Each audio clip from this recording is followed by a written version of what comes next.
दरगाह हुसैनाबाद कंबर शरीफ़ जे मुंतज़िम सैयद अब्दुल गफ़ूर शाह मीडिया सां ॻाल्हाईंदे चयो आहे त 3 अक्टूबर 2024 ते लाड़काणे वेझे मुंहिंजे ॻोठ सचे बख़्श जागराणी वारे घर ते धाड़ो लॻो।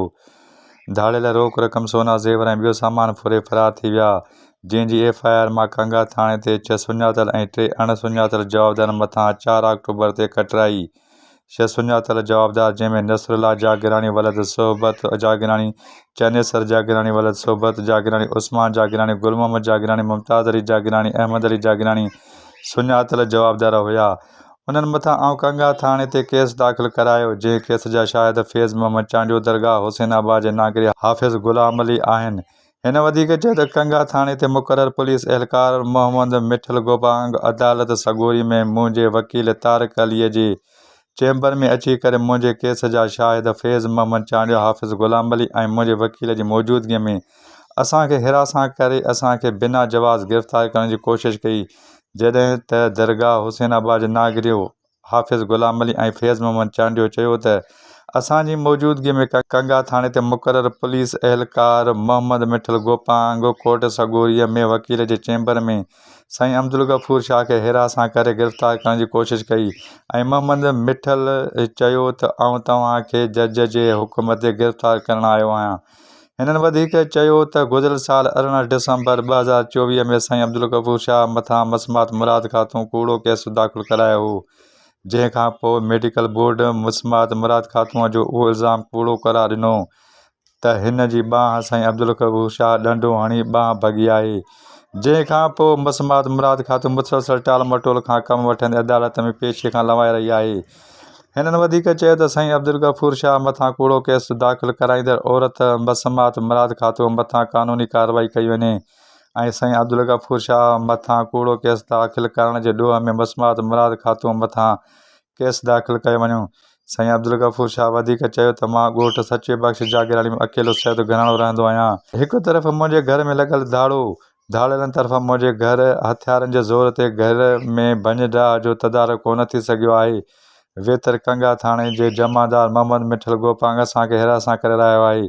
हिन वधीक चयो त आउं कंगा थाणे जी पुलिस जी ज़ियादतियुनि ख़िलाफ़ SSP ऑफिस में दरख़्वास्त ॾिनी आहे, जंहिं कंगा थाणे जी पुलिस खे मामले जी तहक़ीक़ात लाइ चयो आहे, जॾहिं त SSP लाड़काणो सां रूबरू मुलाक़ात कोन थी सघी आहे। सैयद अब्दुल गफ़ूर शाह वज़ीर दाख़िला Sindh Zia Hussain Nijjar, IG Sindh, DIG Larkana, SSP Larkana खे अपील कई त मुंहिंजे घर में लॻल धाड़े में फुलियल क़ीमती सामान वापसि कराए वञे ऐं जवाबदारनि जी वेझो रिश्तेदार मसमात मुराद खातूं ख़िलाफ़ क़ानूनी क़दम खंयो वञो, जंहिं पंहिंजे वेझनि रिश्तेदारनि खे बचाइण लाइ मूं मथां कूड़ी FIR कंगा थाणे ते दर्ज कराई आहे ऐं कूड़ा शाहिद पिणु पेश कया आहिनि, जॾहिं त पुलिस एहलकार मोहम्मद मिठल गोपांग जेको मुखालफ़नि जे चुच ते असांखे परेशान करे रहियो आहे, उन ख़िलाफ़ बि क़ानूनी कार्रवाई कई वञे।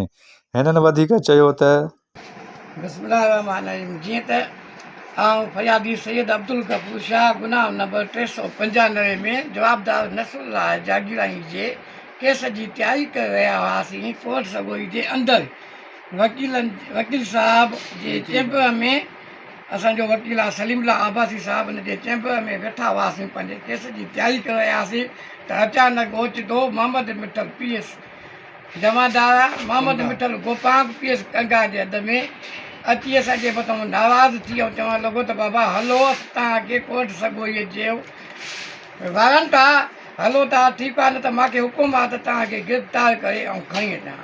असां चयोसीं त भाउ असां जॾहिं हर तारीख़ ते अचूं था, आउं फरियादी आहियां, हर तारीख़ ते पाबंद थी अचे, पंहिंजे इंसाफ़ जे लाइ कोर्ट सगोईअ में अची दाख़िल थियां थो पियो, तूं कहिड़े ॾोह में असांखे गिरफ़्तार थो करीं।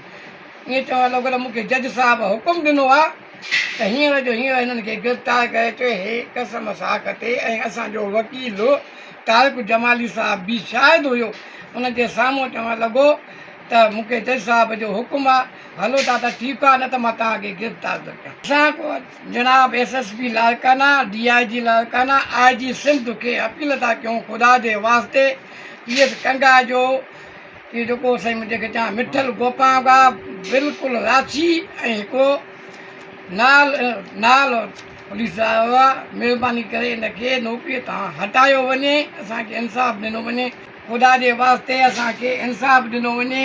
मुखालिफ़ जेको असांजो जवाबदार आहे नसरुल्ला पैसे वारो माण्हू आहे, उन्हनि खां पैसा वठी जमादार असांखे हर वक़्तु परेशान ऐं हिरासा थो करे। इन जे ख़िलाफ़ कानूनी क़दम खयो वञे। हीअ आयो हुते गंगा जो मोहम्मद मिठल, उहो चवणु लॻो त तव्हांजे जे लाइ हुकुम आहे पंहिंजो जज साहिब जो, हिननि खे गिरफ़्तार करे वठी अचो। तंहिं ते असांजे वकील हुनखे चयो त तूं असांजे चैम्बर में छो आयो आहीं। पोइ बि हुन ते कावड़जी चयो त जेकॾहिं न हलंदव त मां तव्हांखे हथ कड़ियूं खणी हली पेश कंदुसि। अहिड़े में असां टई हुते मौजूदु हुयासीं। असांखे इंसाफ़ जी ज़रूरत आहे। महिरबानी करे जेको कुझु साईंजन चयो आहे इहो बिल्कुलु सही आहे। साईं फरियादी अब्दुल गफूर शाह, मां फैज़मन चांडियो जेको आहे शाहिद आहे, साईं गुलाम अली हाफ़िज़ जेको आहे असांजो उहो बि शाहिद आहे। असां जीअं वकीलनि जे चैम्बर में 8:30 बजे वेठा हुआसीं 19:30 ते अचानक जेको आहे पुलिस जो जमादार मिठल गोपाल आहे, बाबा मूंखे हुकुम मिलियो आहे तव्हांखे फिरियादी ऐं शाहिदनि खे केस में ॿधी हली जेको आहे अॻियां हाज़िर थो कयां। माना असां शाहिद फिरियादी खे जवाबदारनि खे ॿधण न आयो। DIG लाड़काणो SSP लाड़काणे खे इतलाउ कयो थो वञे ऐं हक़ जी अपील कयूं वञे थो त महिरबानी करे इन खे नौकिरी तो बरतर कयो वञे ऐं इन ते पाबंद कयो वञे। छो त असां शाहिद फिरियादी हर तारीख़ ते हाज़िर, असां पंहिंजी उते सही ॾींदा आहियूं हिन ऐं सही बि हे ई वठंदो हो। हिन खे छा जेको आहे मजाल आहे जो असां फरियादी न शाहिद खे ॿधणु आयो। महिरबानी करे हिन खे जेको आहे हिन जी सज़ा ॾिनी वञे त ॿीहर कंहिं सां नाजाइज़ी न करे फरियादी ऐं शाहिदनि सां। अब्दुल फ़ताह डो A4 न्यूज़ 786 लाड़काणो। मज़ीद न्यूज़ एंड अपडेट्स के लिए इस चैनल को सब्सक्राइब करें।